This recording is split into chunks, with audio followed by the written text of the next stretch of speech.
దూత media power of news. నమస్తే, welcome to Dootha media. నేను పవన్. ఈరోజు మనం ఆంధ్రప్రదేశ్ రాజకీయాల్లో కీలకమైన అంశం గురించి మాట్లాడుకుందాం. కొత్త రాష్ట్రానికి మొదటి సీఎంగా చంద్రబాబు నాయుడు ఎన్నికయ్యారు. ఆయన అమరావతిని రాష్ట్ర రాజధానిగా చేయాలని నిర్ణయించారు. అందుకు అనుగుణంగా అడుగులు కూడా వేశారు.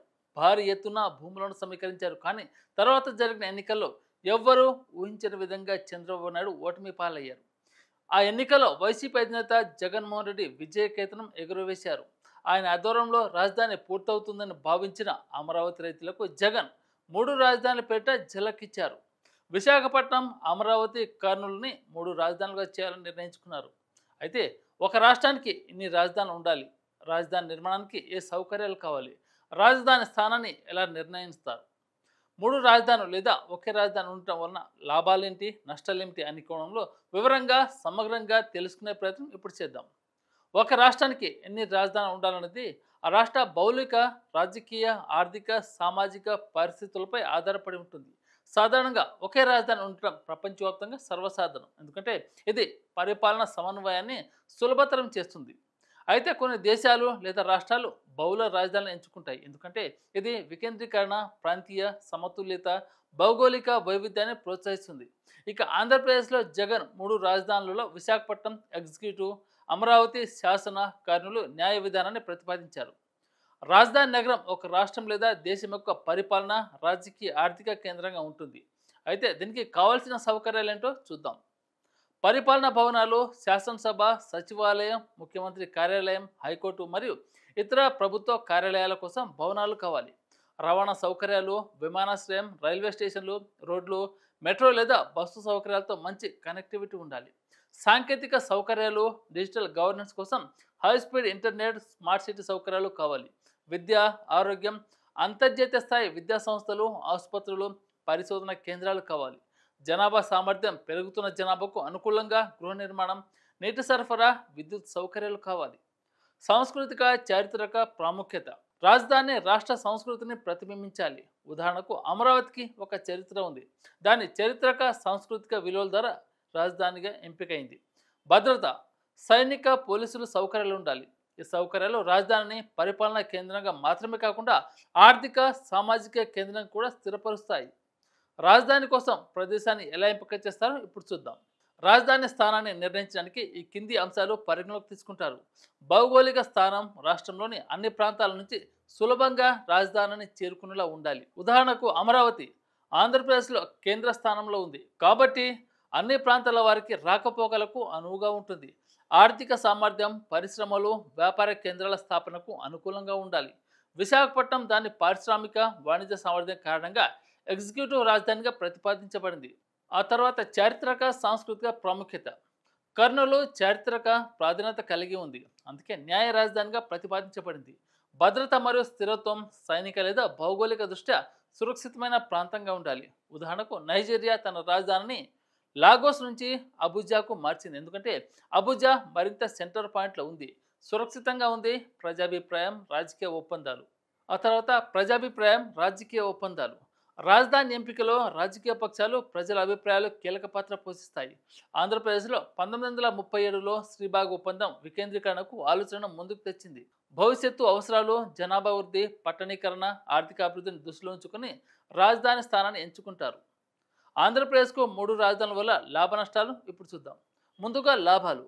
మూడు రాజధానుల వల్ల రాయలసీమ, ఉత్తరాంధ్ర, కోస్తాంధ్ర ప్రాంతాల్లో సమాన అభివృద్ధి సాధ్యమవుతుంది. ఇది ప్రాంతీయ అసమానతను తగ్గిస్తుంది. ఒకే రాజధానిపై ఒత్తిడి తగ్గుతుంది. రవాణా, గృహ నిర్మాణ, మౌలిక సదుపాయాల అవసరాలకు మిగతా రాజధానులపై ఆధారపడవచ్చు.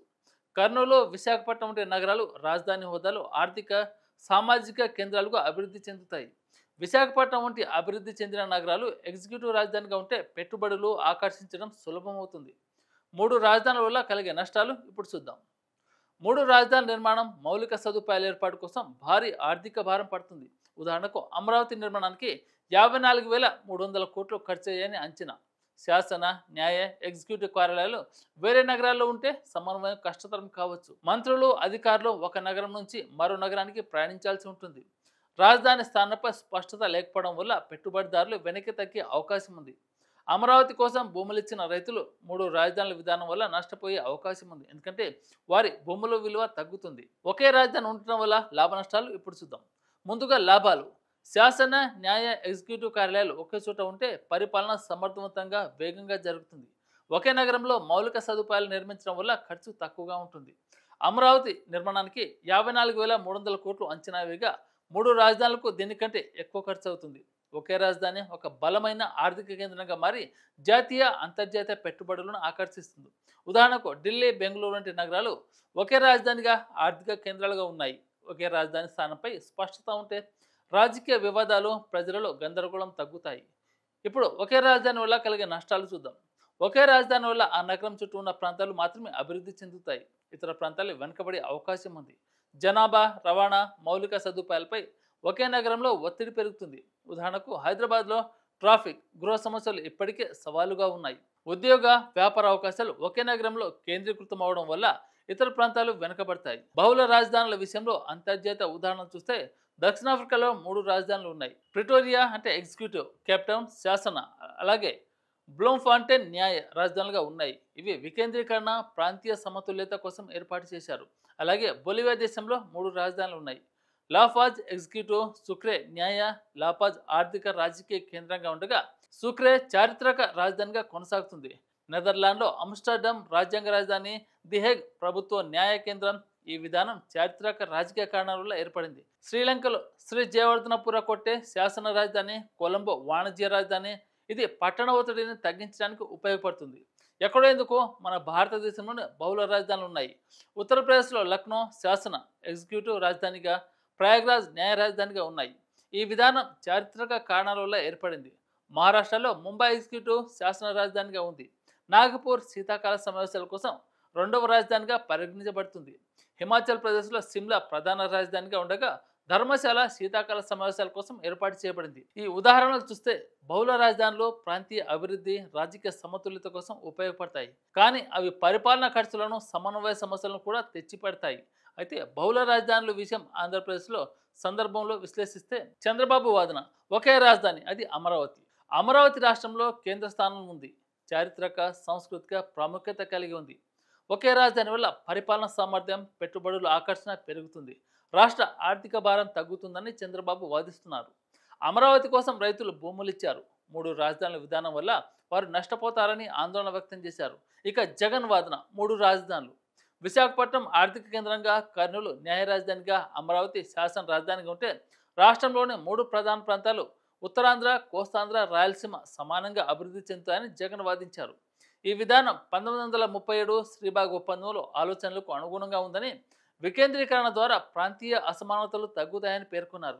ఇవే వాదనలతో ఇరు పార్టీల న్యాయస్థానాన్ని ఆశ్రయించగా విచారణ చేపట్టిన న్యాయస్థానం 2022లో 3 రాజధానుల ప్రతిపాదన రద్దు చేస్తూ అమరావతిని ఏకైక రాజధానిగా కొనసాగించాలని తీర్పు ఇచ్చింది. కేంద్రం కూడా 2023లో రాజ్యసభలో అమరావతిని ఆంధ్రప్రదేశ్ రాజధానిగా పేర్కొంది. ఆంధ్రప్రదేశ్ విషయంలో 3 రాజధానులు వికేంద్రీకరణ, సమతుల్యత, అభివృద్ధిని ప్రోత్సహిస్తాయి. కానీ అవి ఆర్థిక భారం, పరిపాలన గందరగోళాన్ని తెచ్చిపెడతాయి. ఒకే రాజధాని పరిపాలన సామర్థ్యం, ఆర్థిక స్థిరత్వాన్ని ఇస్తుంది. కానీ ప్రాంతీయ అసమానతలు పెంచే అవకాశం ఉంది. అంతర్జాతీయంగా దక్షిణాఫ్రికా, బొలివియా, భారతదేశంలో ఉత్తరప్రదేశ్ వంటి రాష్ట్రాలు బహుళ రాజధానులతో విజయవంతంగా పనిచేస్తున్నాయి. కానీ ఇవి స్థానిక అవసరాలకు అనుగుణంగా రూపొందించబడ్డాయి. ఏపీలో రాజధాని సమస్యను పరిష్కరించడానికి ప్రజాభిప్రాయం, ఆర్థిక సామర్థ్యం, దీర్ఘకాలిక అభివృద్ధి లక్ష్యాలను పరిగణలోకి తీసుకోవాలి. చంద్రబాబు, జగన్ వాదనలు 2 రాష్ట్ర శ్రేయస్సును లక్ష్యంగా పెట్టుకున్నప్పటికీ సమతుల్య విధానం ద్వారా ఈ వివాదం పరిష్కరించడానికి రాష్ట్రానికి లాభదాయకంగా మారుతుంది. ఇలాంటి లేటెస్ట్ అప్డేట్ కోసం ఫాలో చేయండి Dootha media. For more updates, please subscribe Doota Media.